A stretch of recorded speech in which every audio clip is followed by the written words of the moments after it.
Yo, what's up guys? I'm in my 2005 Chevrolet single cab 4x4. Gonna be doing a four-wheel drive pull. It's completely stock other than a mild tune and no muffler. It's got the 5.3 4L60 four-wheel drive and the 410 gears.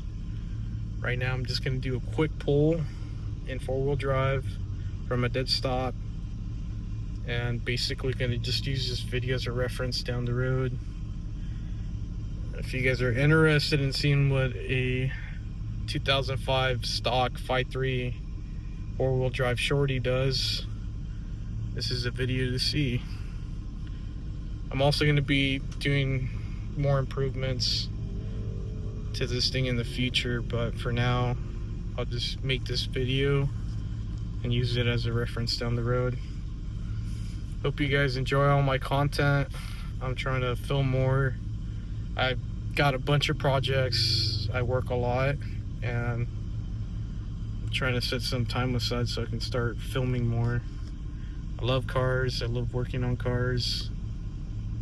And today's a fun day for me to do a quick clip, especially in four-wheel drive on a dead stop on this stock truck. Hopefully nothing breaks. Right now I'm just gonna merge into this lane and do a complete stop. I'm already in first gear. Gonna give it some gas and launch it.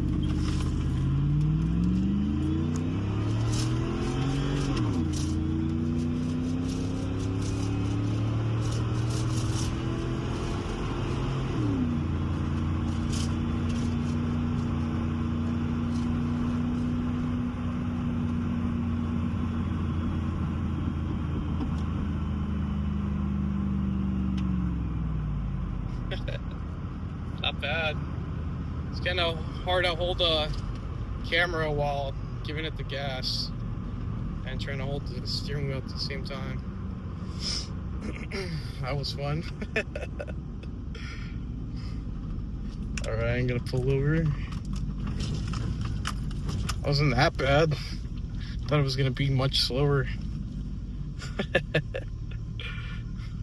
It's funny, I got a generator in the back and an air compressor too. But no F's given. Hope you guys enjoy my videos. I really want to film a lot more, and as I get time I'll try to do so. I got this under radar K10 project that I'm trying to do, and right now I'm just repairing the cowl. I don't know if you guys see my shorts. I haven't really been doing a big video of explaining anything about my projects, but I'll try to be more informative, and hopefully you guys enjoy my builds. I'm not the best welder, but I have a little bit of experience. I'm more of a mechanic than a welder, but I can still kind of weld. Hope you guys enjoy. Have a good one. Peace.